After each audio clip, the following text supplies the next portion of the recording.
Assalamualaikum warahmatullahi wabarakatuh. Pada video kali ini kita akan belajar bersama-sama tentang gerak parabola. Sebelumnya kalian sudah belajar tentang gerak lurus. Gerak lurus adalah gerak suatu benda yang memiliki lintasan yang lurus, ya kan? Lintasannya berupa garis lurus. Nah, kalau gerak parabola ini, dia bendanya bergerak dalam lintasan yang berbentuk parabola. Pada gerak lurus, kalian belajar tentang gerak lurus beraturan dan gerak lurus berubah beraturan. Nah, pada gerak parabola ini, kalian akan mempelajari gerak suatu benda yang bisa kita bilang pergerakan bendanya itu mengkombinasikan antara gerak lurus beraturan dan gerak lurus berubah beraturan. Coba kita lihat ya. Nah, ini adalah gambaran lintasan suatu benda yang bentuknya parabola. Parabola tuh dari sini ke sini ya. Coba kita pakai kursor aja. Nah, misalnya bendanya awalnya ada di titik O, 0,0 di sini, bendanya bergerak mengikuti jalur parabola ini nih. Nah, sampai sini nih. Nah, bendanya di titik O ini 0,0 memiliki kecepatan awal V0. V0 ini adalah kecepatan awal bendanya. V0-nya ini, kecepatan awalnya ini memiliki arah sudut alfa terhadap bidang horizontal. Jadi sudut yang dibentuk antara arah vektor kecepatan awalnya dengan bidang horizontal itu adalah alfa di sini. Kalian ingat bahwa kecepatan adalah besaran vektor, ya kan? Vektor itu bisa dinyatakan dalam komponen sumbu X dan komponen sumbu Y. Di sini arah horizontal kita ambil sebagai arah sumbu X, sementara arah vertikal kita ambil sebagai arah sumbu Y. Oleh karena itu, V0 di sini, arah kecepatan awal bendanya yang dilempar dari titik O ini, akan memiliki komponen V0X sama V0Y di sini.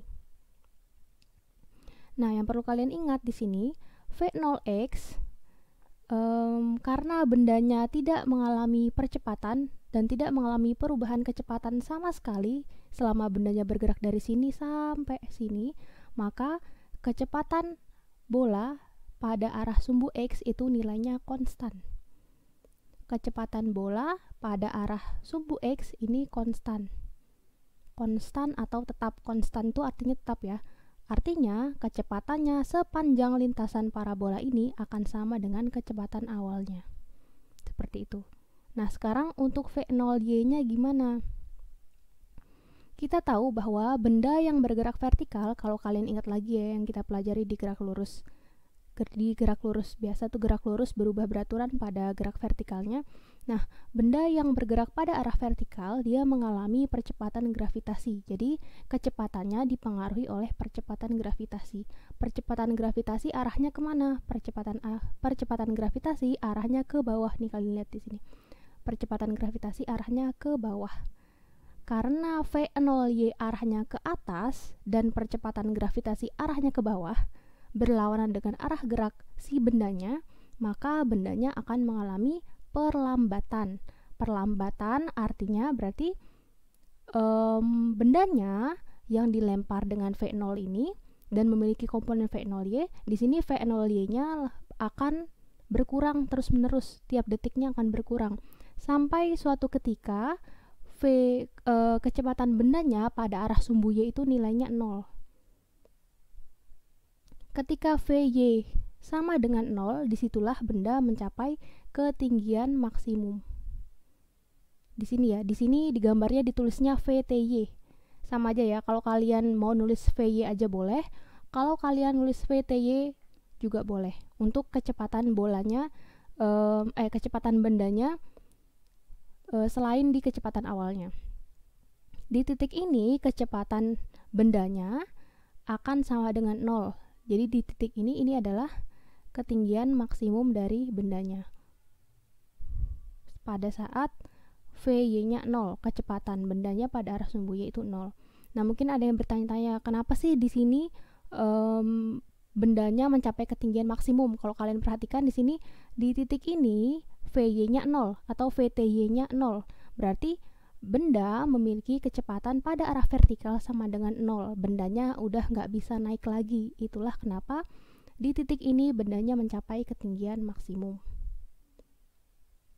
Selanjutnya yang perlu kalian ketahui di gerak parabola itu, waktu yang dibutuhkan dari bendanya di sini sampai posisi di sini akan sama dengan waktu yang dibutuhkan bendanya untuk bergerak dari titik tertingginya ini sampai ke sini, ke titik terjauhnya.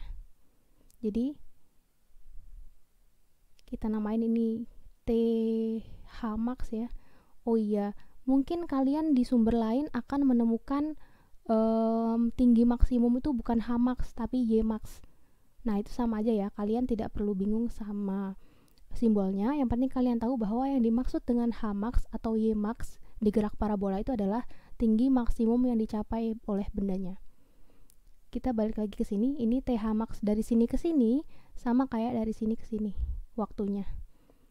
Sehingga kalau kalian mencari tahu waktu yang diperlukan oleh benda yang bergerak parabola untuk mencapai titik terjauhnya atau jarak terjauhnya dari sini ke sini, itu akan sama dengan 2 kali waktu untuk menempuh titik tertinggi. Ini berarti 2 TH max. Kayak gitu ya. Selanjutnya, gimana sih cara kita menentukan berapa nilai V0x sama V0y? Nah, kita tahu bahwa kalian ingat lagi ini ya, penguraian komponen vektor. Kalau misalnya ada vektor yang seperti ini, F gitu kan misalnya, terus ini sumbu X, ini sumbu Y, ini adalah tetanya, berarti kan ada Fx, ada Fy, terus Fx-nya sama dengan F cos theta, Fy-nya sama dengan F sin theta. Hal ini juga berlaku di sini ya. Kecepatan itu adalah besaran vektor, jangan lupa. Nah, berarti di sini kita bisa menguraikan V0 kecepatan awal bendanya tadi ya menjadi V0x dan V0y, di mana V0x ini adalah V0 cos alfa. Ingat, ini adalah sudut alfa.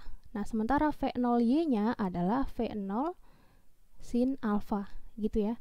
Ini adalah penguraian komponen vektor kecepatan awal V0 pada benda yang bergerak parabola. Selanjutnya kita bahas persamaan-persamaan yang digunakan untuk menyelesaikan permasalahan gerak parabola.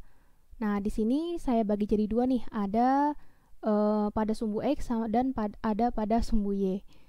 Pada arah sumbu X, karena kecepatan bendanya konstan pada arah sumbu X, Vx-nya tetap, ya kan? Kita bisa lihat bahwa persamaannya di sini ini mirip sama persamaan yang berlaku di GLB.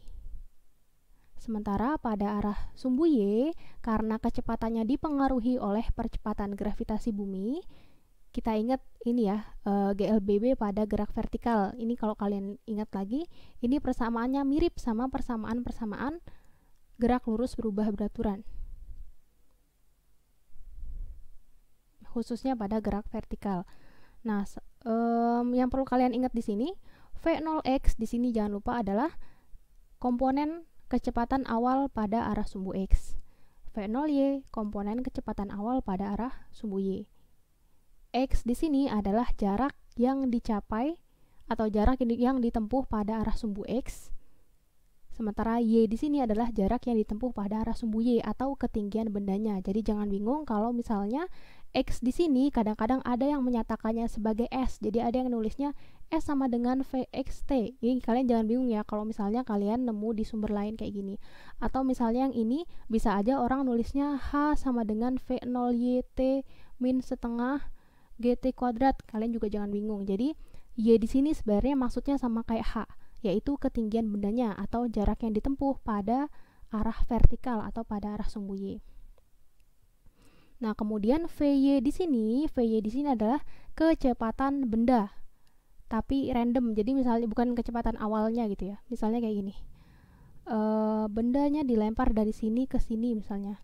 Di sini kan benda punya kecepatan awal V0y ya pada arah sumbu Y. Nah, di sini benda akan punya VY, di sini bendanya punya VY, tapi nilainya beda tergantung sama T-nya atau tergantung pada posisinya. Jadi VY ini adalah kecepatan benda pada arah sumbu Y tapi random, jadi tergantung sama variabel yang lain. Oh iya, terus di sini jangan lupa G-nya adalah percepatan gravitasi bumi. Gitu ya.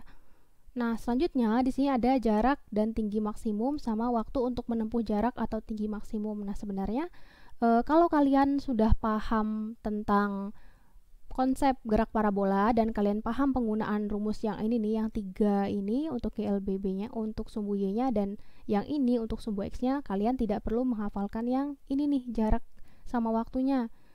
Tapi kalau kalian masih susah memahami, atau kalian memang senang menghafalkan biar nanti gampang tinggal masukin rumusnya aja gitu, kalian bisa lihat persamaan ini nih, yang X max ini adalah jarak maksimum yang dapat dicapai oleh benda yang bergerak parabola.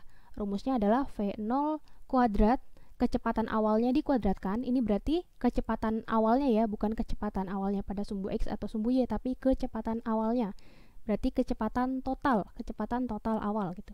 Sin 2 alfa, sin dari nilai sinus dari 2 kali sudut alfanya dibagi sama percepatan gravitasi bumi. Jadi misalnya bendanya dilemparkan dengan sudut elevasi 30 derajat nih, berarti yang kalian gunakan adalah sin 2 kali 30, yaitu sin 60 derajat misalnya kayak gitu.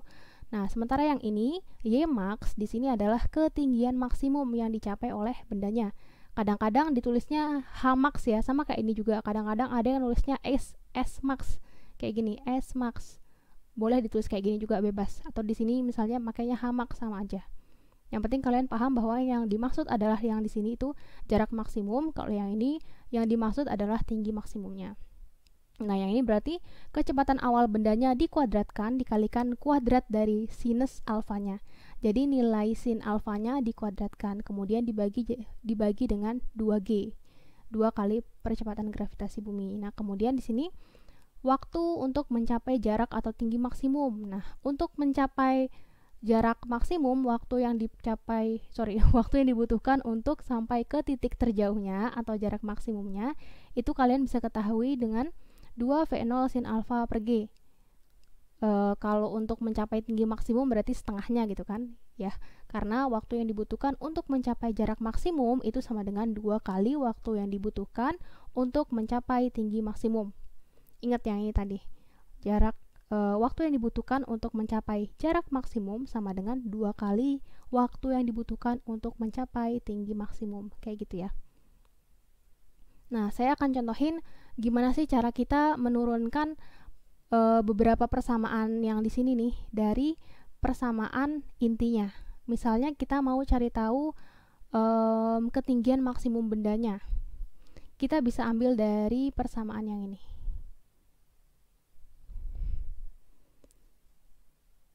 Coba kita bikin di sini ya. VY kuadrat sama dengan V0Y kuadrat min 2GY. Nah, kita tahu bahwa pada saat ketinggian maksimum, benda memiliki kecepatan pada arah sumbu Y itu sama dengan 0. Bener nggak? Pada ketinggian maksimum, VY-nya sama dengan 0. Nah, berarti kalau kita substitusikan ke sini, VY di sini sama dengan 0. 0 kuadrat berarti 0 ya, sama dengan V0Y min 2GY max. Kita masukin nilainya maksimum, karena yang kita mau cari tahu adalah ketinggian maksimumnya, ya kan? Makanya di sini kita masukin VY-nya 0. Jadi kita akan punya 2GY max sama dengan V0Y. Jadi kalau kita mau cari tahu Y max-nya, Y max akan sama dengan, semoga tulisan saya kelihatan ya.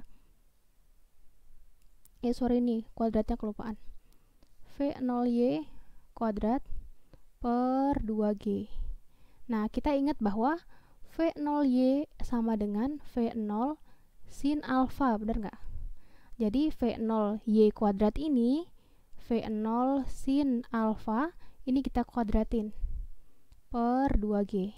Kita akan dapatkan V0 kuadrat sin kuadrat alfa per 2G. Nah, sama kan dengan yang ini? Kita nemu penurunan rumusnya untuk mencapai penurunan rumus untuk mengetahui ketinggian maksimum yang dicapai oleh bendanya. Nah, kita juga bisa gunakan persamaan-persamaan di sini untuk mencari tahu waktu yang dibutuhkan untuk mencapai ketinggian maksimum. Kira-kira kita bisa pakai yang mana? Kita bisa pakai yang ini ya. Coba. VY sama dengan V0Y min GT. Nah, kita pakai pendekatan yang sama kayak yang ini. Pada saat ketinggian maksimum, VY-nya 0. Berarti di sini kita masukin ini 0 sama dengan V0Y min GT. T-nya adalah T max. T untuk mencapai ketinggian maksimum, ya kan? Kita akan punya GT max sama dengan V0Y. Jadi, waktu untuk mencapai ketinggian maksimum akan sama dengan V0Y dibagi sama G. V0-nya kita balikin sini, V0Y-nya sama dengan V0 sin alfa, berarti akan sama dengan V0 sin alfa per G, gitu ya. Sama kan dia dengan yang ini? Kalian juga bisa menggunakan penurunan rumus yang sama untuk mengetahui X max sama T max-nya ya. T max kan berarti ini harusnya TS max ya. Coba deh kita bikin TS max. Untuk mencapai jarak maksimum yang ini TY max. Bentar. Ini pakai X deh biar sama. Nih, kita tahu bahwa waktu untuk mencapai jarak terjauh itu sama dengan 2 kali waktu yang dibutuhkan untuk mencapai ketinggian maksimum ya kan, berarti tinggal kaliin aja dari sini kali 2 gitu kan, kita dapat ini. Nah, untuk X max-nya kalian tinggal masukin ini ke persamaan yang ini. Jadi Vx dikalikan ini. Kalian akan dapat persamaan yang ini gitu ya. Nanti kalian bisa coba sendiri di rumah. Sekarang kita mau coba bahas contoh soalnya biar kalian lebih paham penggunaan rumus-rumusnya. Nah, misalnya di soal ini ada sebuah benda dilemparkan dengan sudut elevasi 37 derajat. Ini adalah alfanya berarti. Dengan kecepatan awal 10 meter per sekon. Ini adalah V0-nya. Hitunglah kecepatan dan posisi benda setelah 0,5 sekon. Ini adalah T-nya. Jika diketahui percepatan gravitasi buminya 10 meter per sekon kuadrat. Nah, coba kita tulis dulu ya apa aja yang diketahui di soal. Alfa sama dengan 37 derajat, kemudian V0-nya sama dengan 10 meter per sekon, lalu T-nya sama dengan 0,5 sekon, G-nya sama dengan 10 meter per sekon kuadrat. Kecepatan dan posisi benda. Sekarang kita coba cari kecepatannya dulu. Kita uraikan dulu kecepatan awalnya ya. V0x sama dengan V0 cos alpha. Oh iya, saya kasih tahu dulu. Sin 37 derajat ini sama dengan sin 37 derajat 0,6. Kalau cos 37 derajat 0,8. Kalian mungkin akan menemukan di sumber lain sin 37 derajat itu 3/5 dan cos 37 derajat itu 4/5. Sama aja ya. Sama aja nilainya. Kalian bebas bisa pakai yang mana aja. Karena sama aja. V0-nya adalah 10. Cos alpha berarti cos 37 derajat. Kalian masukin 0,8 berarti ya. Ini 8 meter per sekon. Ini adalah V0x. Kalau V0y-nya gimana? V0 sin alpha atau sin 37 derajat, berarti kita langsung masukin aja di sini. Di atasnya juga deh, bentar saya ganti bentar ya. Biar nggak bingung ntar. Oke. V0-nya sama dengan 10, sin 37 derajatnya adalah 0,6. 6 meter per sekon. Ini kita dapat V0x dan V0y-nya. Nah, sekarang kita coba cari tahu Vx dan Vy-nya saat T sama dengan 0,5 sekon. Vx, kalian ingat bahwa kecepatan benda pada arah sumbu X itu nilainya konstan, jadi pasti sama dengan kecepatan awalnya pada arah sumbu X. Berarti kita punya 8 meter per sekon. Nah, sekarang Vy-nya gimana? Vy akan sama dengan V0y min GT ya. Dari persamaan yang ini kita ambil. Yang ini nih. V0y-nya kita punya 6 dikurangi G-nya 10, T-nya 0,5. Kita akan punya 6 dikurangi 5 yaitu 1 meter per sekon. Di soalnya, dia minta hitunglah kecepatan. Ketika di soalnya minta kecepatan, berarti yang diminta adalah kecepatan totalnya. Ingat ya, kecepatan total. Jadi bukan komponen kecepatannya pada arah sumbu X dan sumbu Y. Nah, cara nyari kecepatan totalnya gimana? Kalian lihat di sini. Di sini ada komponen sumbu X dan komponen sumbu Y. Komponen sumbu X-nya Vx ini adalah 8, komponen sumbu Y-nya Vy ini adalah 1. Berarti kalau bentuk kecepatan totalnya adalah resultan dari Vx dan Vy, yaitu ke sini ya. Berarti ingat penjumlahan vektor. Berarti kita bisa pakai apa? Kita bisa pakai Pitagoras. V sama dengan akar Vx kuadrat plus Vy kuadrat gitu ya. Untuk cari kecepatan totalnya saat T sama dengan 0,5 sekon. Akar dari 8 kuadrat ditambah 1 kuadrat. Akar dari 64 ditambah 1, yaitu akar 65 meter per sekon. Ini adalah kecepatan bendanya. Nah, sekarang gimana dengan posisi bendanya? Kita cari posisi bendanya. Kita nyatakan posisi bendanya dalam X dan Y aja. Untuk X-nya, karena bendanya sudah bergerak selama 0,5 sekon, berarti kita akan punya Vx dikalikan T, di mana Vx-nya adalah 8, T-nya adalah 0,5, 4 meter ya berarti. Sementara untuk Y-nya, kita gunakan persamaan V0Y kali T min setengah GT kuadrat.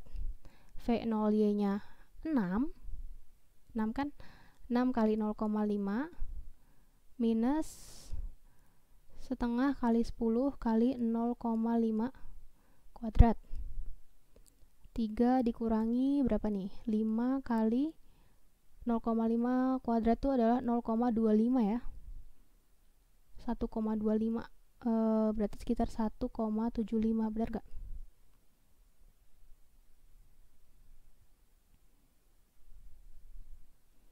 Berarti kita akan punya posisi bendanya adalah 4 1,75 meter. Ini adalah posisi bendanya setelah bergerak selama 0,5 sekon. Semoga kalian paham ya, dan lebih ada gambaran gimana caranya mengerjakan soal seperti ini. Oke, kita lanjut ke soal yang kedua. Joni melempar batu dengan kecepatan 10 meter per sekon dengan sudut elevasi 30 derajat. Tinggi maksimum yang dicapai batu adalah, nah ini berarti kita diminta untuk mencari tahu tinggi maksimum dari suatu benda yang bergerak parabola. Kita cek dulu apa aja yang diketahui di soal. Ada kecepatan awalnya, terus ada alfa sudut elevasinya, dan ada percepatan gravitasi. Berarti bisa kita tulis di sini V0-nya sama dengan 10 meter per sekon. Kemudian alfanya sama dengan 30 derajat, dan tinggi maksimum percepatan gravitasinya adalah 10 meter per sekon kuadrat. Nah, kalian bisa langsung pakai persamaan tinggi maksimum, atau kita bisa coba lagi turunin dari rumusnya. Karena yang diminta adalah tinggi maksimum, berarti yang kita gunakan adalah kita turunkan dari persamaan yang ini, Vy kuadrat sama dengan V0Y kuadrat min 2GY. Kita ingat bahwa pada ketinggian maksimum Y max Vy-nya sama dengan 0. Berarti kalau kita masukin Vy-nya 0, 0 sama dengan V0Y kuadrat min 2GY max. Berarti kita akan punya 2GY max. Karena ini kita pindah ke kiri ya, jadi minusnya hilang. Sama dengan V0Y kuadrat. Y max sama dengan V0Y kuadrat per 2G. 2G-nya kita pindah ke kanan, makanya dia jadi di bawah karena ini perkalian. Nah, V0Y-nya kalian jangan lupa, V0Y sama dengan V0 sin alfa. Berarti yang ini adalah V0 kuadrat sin kuadrat alfa per 2G. Sekarang kita bisa masukin nilai-nilainya. V0 kuadrat berarti 10 kuadrat sin kuadrat alfa, sin 30 derajat itu adalah setengah atau 0,5 ya. 0,5, jangan lupa ini dikuadratkan. Ini sin alfanya adalah sin 30 derajat ya, jangan bingung. Dibagi sama 2G, 2 kali 10. 100, 0,5 dikuadratkan jadi 0,25. Dibagi sama 20 ya, berarti 100 dibagi 20 ini adalah 5, benar nggak? 5 kali 0,25 adalah 1,25. Berarti jawaban yang benar adalah B. Tinggi maksimum batunya adalah 1,25 meter. Jangan lupa satuannya. Semoga paham ya. Soal selanjutnya, ada sebuah bola yang ditendang mengikuti gerak parabola. Jika titik tertinggi yang dapat dicapai adalah 45 meter dan percepatan gravitasi buminya adalah 10 meter per sekon kuadrat, maka lama waktu bola di udara adalah, kita cek dulu apa aja yang diketahui di soalnya ya. Bentar.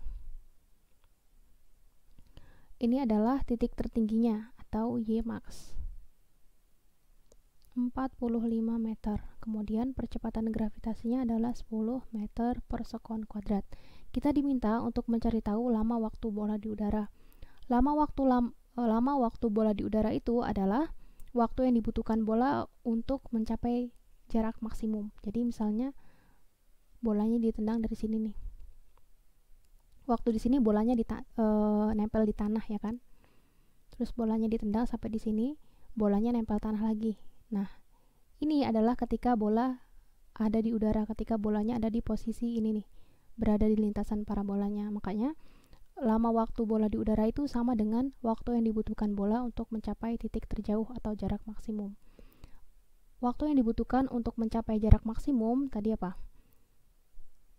Tx max sama dengan 2V0 sin alfa per G, benar nggak? Benar kan? 2V0 sin alfa per G.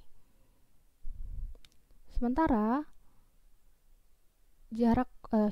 ketinggian maksimum benda itu kita bisa ketahui dengan Y max sama dengan V0 kuadrat sin kuadrat alfa per 2G, benar nggak? Benar ya, yang ini ya, V0 kuadrat sin kuadrat alfa per 2G. Nah, sekarang masalahnya kalau kita mau langsung masukin ke Tx max ini, kita nggak tahu V0-nya berapa dan sin alfanya berapa. Jadi kita perlu cari tahu dulu V0 sin alfa ini nilainya berapa. Kita bisa tahu dari mana? Kita bisa tahu dari persamaan Y max-nya. Karena di soalnya cuma dikasih tahu ketinggian maksimumnya berapa. Jadi dari ketinggian maksimum ini kita bisa cari tahu V0 sin alfanya berapa gitu ya. Coba kita masukin ke sini. Y max-nya adalah 45. V0 kuadrat sin kuadrat alfa per 2 kali 10 G-nya ya kan. Kita akan punya 45 sama dengan V0 sin alfa dikuadratkan barengan, ya kan, sama aja kan, karena ini kuadrat berarti saya boleh nulis kayak gini, V0 sin alfa dikuadratkan secara bersamaan dibagi sama 20. Ini kita pindah ke kiri, jadinya dikaliin ya, 45 kali 20 itu adalah 900. V0 sin alfa dikuadratin. Ini sebenarnya secara matematika nggak valid, jadi kita tukar tepatnya. V0 sin alfa kuadrat sama dengan 900. Nah, sekarang kita akarkan kedua ruas untuk mencari tahu nilai V0 sin alfa. Diakarin, ini diakarin. V0 sin alfa kuadrat diakarkan, itu jadinya kuadratnya hilang karena ketemu sama akar. Akar 2 ya, harus sama akarnya, tapi V0 sin alfa sama dengan ini diakarin jadinya 30. Berarti V0 sin alfa itu nilainya adalah 30 meter per sekon. Sekarang kita udah bisa masukin nilai V0 sin alfa ke persamaan ini nih. Buat nyari tahu Tx max. Kita masukin ya. 2 dikalikan 30 dibagi sama 10. 30 dibagi 10 ini adalah 3. 3 kali 2 adalah 6. Nah, berarti berarti lama waktu bola di udara adalah 6 sekon. Jawaban yang benar adalah yang B. Semoga kalian paham ya. Nah, yang soal ini kita diminta untuk mencari tahu perbandingan titik tertinggi dan titik terjauh yang dicapai oleh peluru. Di sini pelurunya punya kecepatan awal 100 meter per sekon, terus alfanya atau sudut elevasinya adalah 53 derajat. V0-nya sama dengan 100 meter per sekon, alfanya adalah 53 derajat, di mana sin 53 derajat itu adalah 0,8, sementara sin 37 derajat ini adalah 0,6.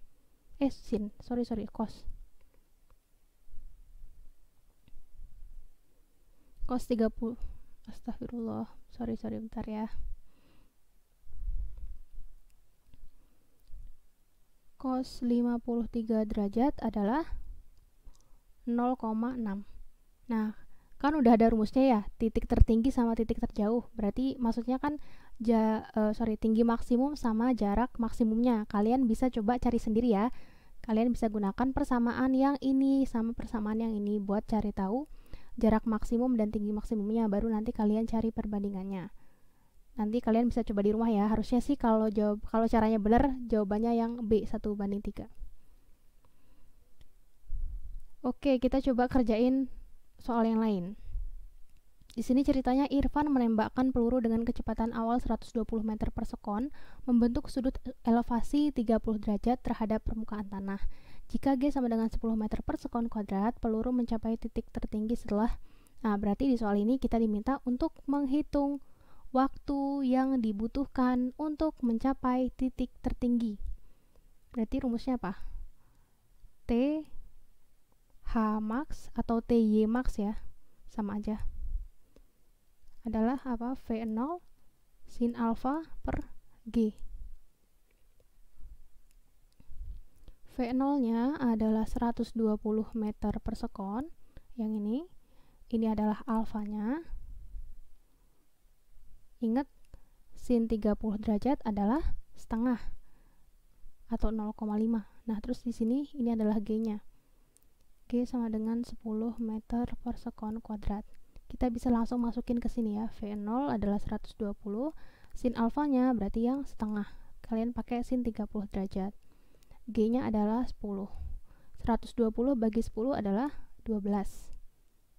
12 kali setengah adalah 6. Berarti jawabannya adalah 6 sekon. Waktu yang dibutuhkan peluru untuk mencapai titik tertinggi adalah 6 sekon, gitu ya.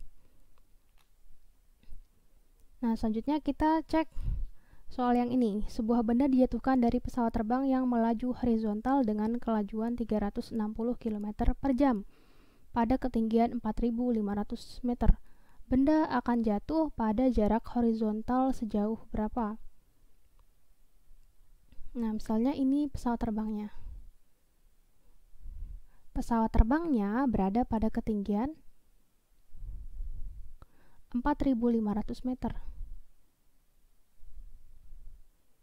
Ini ya, ini ketinggian pesawatnya. Nah, pesawatnya dia bergerak dengan kelajuan 360 km per jam. Coba deh. Ini adalah kecepatan awalnya 360 km per jam. Kita coba ubah ke meter per sekon dulu ya. 360.000 meter, berarti ya kan kalau kita ubah ke meter, 1 jam itu 3.600. Kita coret nolnya 2. 3.600 dibagi 36, 100 meter per sekon ya berarti ya. Nah, kecepatan pesawatnya adalah 100 meter per sekon. Nah, si pesawatnya ini ngejatuhin benda. Kira-kira di pikiran kalian, bendanya akan jatuh lurus kayak gini, bendanya ke sini, atau bendanya ke sini? Jawaban yang benar adalah bendanya jatuhnya ke sini ya. Kenapa bendanya jatuhnya kayak gini? Karena bendanya punya kecepatan awal yang sama dengan kecepatan awal pesawat, yaitu 100 meter per sekon. Jadi, meskipun bendanya jatuh, karena dia punya kecepatan awal yang arahnya horizontal, bendanya akan membentuk lintasan setengah parabola seperti ini. Sehingga bendanya akan maju. Maksudnya pergerakannya maju gitu, nggak cuma jatuh plek sampai sini doang, tapi dia akan tetap bergerak searah kecepatan awalnya sampai dia jatuh di sini. Nah, pertanyaannya adalah kita diminta untuk menghitung jarak horizontal. Jarak horizontalnya itu maksudnya berarti dari titik sini nih, titik awal mula bendanya dijatuhkan ke sini. Kita diminta untuk cari ini. Nah, sekarang gimana caranya? Yang harus kalian pikirkan adalah S atau X-nya ya, berarti di sini. Kita pakai X saja deh biar kalian nggak bingung. Jadi biar sama kayak variabel yang kita pakai di awal tadi. X-nya kalau kalian ingat itu adalah Vx dikalikan T, bener nggak? Vx-nya yang mana sih di sini? Vx-nya adalah V0 karena benda bergerak dengan kecepatan awal pada arah sumbu X itu sama dengan V0, sama dengan kecepatan pesawatnya. V0 kali T berarti, ya. Nah, sekarang pertanyaannya adalah T-nya berapa sih gitu. Nah, waktu yang dibutuhkan benda untuk sampai ke tanah itu dipengaruhi sama percepatan gravitasi, artinya dipengaruhi sama kecepatan gerak bendanya pada arah vertikal. Bendanya punya kecepatan awal pada arah sumbu Y ini sama dengan 0. Ini saya bikin V0x saja deh ya biar kalian gak bingung. V0x ini nilainya konstan, jadi kecepatan awal pesawatnya sama dengan kecepatan awal bendanya pada arah sumbu X. V0y bendanya adalah 0 karena benda dijatuhkan. Ingat ya, pada benda yang jatuh bebas itu kecepatannya pada arah vertikal sama dengan 0. Nah, sekarang gimana caranya kita cari tahu T-nya? Kita bisa gunakan persamaan yang ini nih. Y sama dengan V0y T ditambah setengah GT kuadrat. Bu, kenapa pakai plus bukan minus? Padahal kan percepatan gravitasi itu arahnya ke bawah. Nah, di soal ini kalau kalian perhatikan arah pergerakan bendanya itu sama kayak arah percepatan gravitasi bumi. Bendanya turun ke bawah, percepatan gravitasi juga turun ke bawah. Itulah kenapa di sini kita pakai plus. Gitu ya, karena dia arah percepatan gravitasinya searah dengan arah pergerakan bendanya. Kita gunakan plus. Sekarang kita masukin nilai-nilai di sini. Oh iya, bentar. Saya tulis dulu deh. Ini ya, ini adalah Y-nya. Y-nya sama dengan 4500. Jarak yang ketinggian awal bendanya atau ketinggian Y ini adalah jarak yang ditempuh bendanya pada arah vertikal. Jadi bendanya selama jatuh dari pesawat sampai ke tanah, bendanya menempuh jarak sejauh 4500 meter secara vertikal gitu kan. Kita masukin di sini 4500. Ini 0 ya, V0y-nya kan 0. Berarti 0 kali T adalah 0. Kita langsung masukin setengah GT kuadrat, G-nya 10 dikalikan T kuadrat.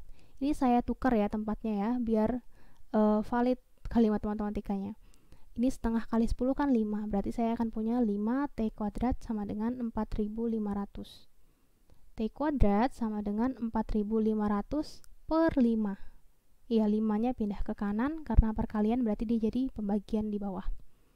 4500 dibagi 5 berapa? 900 ya. Ini T kuadrat. Nah, karena kita butuhnya T, bukan T kuadrat, maka kedua ruasnya kita akarkan.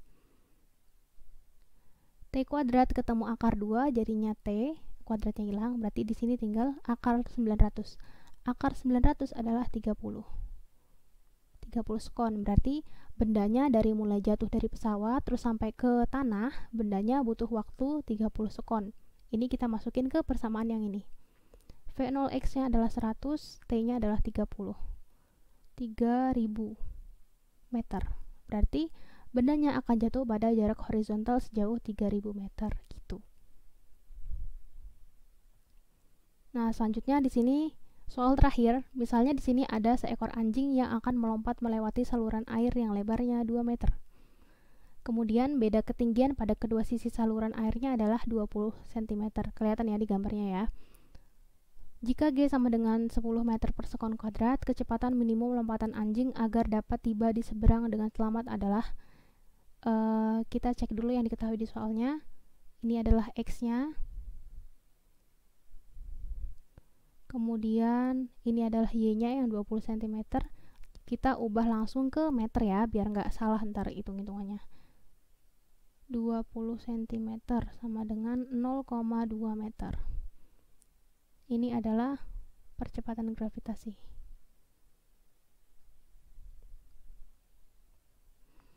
Kita diminta untuk cari kecepatan minimum lompatan anjing. Jadi di sini sebenarnya soalnya mirip sama ini ya tadi ya, benda yang jatuh.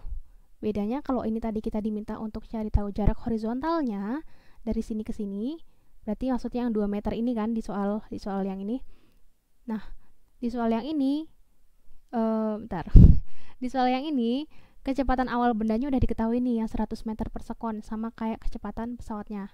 Nah, tapi di soal anjing ini si kecepatan awal anjingnya itu nggak diketahui. Justru di sini kita diminta untuk cari tahu kecepatan awal anjingnya. Nah, yang kalian harus ketahui adalah pada gerak parabola, waktu yang dibutuhkan benda untuk mencapai posisi tertentu atau ketinggian tertentu ya di sini itu dipengaruhi sama pergerakannya pada arah vertikal. Jadi berapapun kecepatan anjing di sini saat melompat, anjingnya akan menempuh jarak vertikal 20 cm itu dipengaruhi sama percepatan gravitasi bumi. Anjingnya punya kecepatan pada arah horizontal, jadi kecepatannya pada arah vertikal itu sama dengan 0. Nah, berarti kita perlu cari tahu dengan kecepatan vertikal yang sama dengan 0 itu, V0 yang sama dengan 0 itu, berapa waktu yang dibutuhkan anjing untuk menempuh jarak sejauh 20 cm pada arah vertikal atau menempuh ketinggian 20 cm di sini. Kita bisa gunakan persamaan Y sama dengan V0YT plus setengah GT kuadrat. V0Y di sini 0, berarti suku yang ini akan sama dengan 0. Kita akan punya Y-nya di sini 0,2. Ini ya. Sama dengan setengah kali 10 T kuadrat. Kita tukar tempatnya sama kayak tadi. Sebentar. 5 T kuadrat sama dengan 0,2. T kuadrat sama dengan 0,2 dibagi 5. Ini berapa? 0,04 ya. Berarti T kuadrat sama dengan 0,04. Jangan lupa karena kita butuhnya cuma T, maka kita akarkan kedua ruasnya. T sama dengan 0,2 sekon. Ini adalah waktu yang dibutuhkan anjing untuk berpindah sejauh 20 cm secara vertikal. Nah, sekarang biar tahu V-nya berapa, kita gunakan persamaan ini. X sama dengan V kali T, di mana V-nya adalah kecepatan anjing pada arah horizontal ketika anjingnya lompat dari sisi sebelah sini ke sisi sebelah sini. Coba saya pakai kursor dah. Nih, V-nya adalah kecepatan anjing pada arah horizontal ketika anjingnya lompat dari sisi sebelah sini ke sisi sebelah sini ya. Kita mau cari tahu V-nya berapa. Jadi, berapakah kecepatan anjing biar dia bisa sampai sisi sebelah sini dalam waktu 0,2 sekon, di mana jarak yang harus ditempuhnya adalah 2 meter. X-nya kita masukin 2, V-nya adalah yang mau dicari tahu, T-nya adalah yang 0,2 sekon. Kita akan punya 0,2 V, saya tukar tempatnya ya. V sama dengan 2 dibagi 0,2. 20 ya, 20 meter per sekon. Nah, jadi kecepatan minimum lompatan anjing agar dapat tiba di seberang dengan selamat itu adalah sorry, saya salah hitung, harusnya 10. Kecepatan minimum lompatan anjing agar dapat tiba di seberang dengan selamat adalah 10 meter per sekon gitu ya. Jadi biar anjingnya bisa sampai seberang sini pas banget mepet gitu ya, kecepatan minimalnya adalah 10 meter per sekon. Biar dia bisa pindah ketinggian sejauh 20 cm dengan jarak yang ditempuhnya adalah 2 meter. Kayak gitu. Semoga kalian lebih ada gambaran ya bagaimana konsep gerak parabola dan mengerjakan beberapa kasus gerak parabola.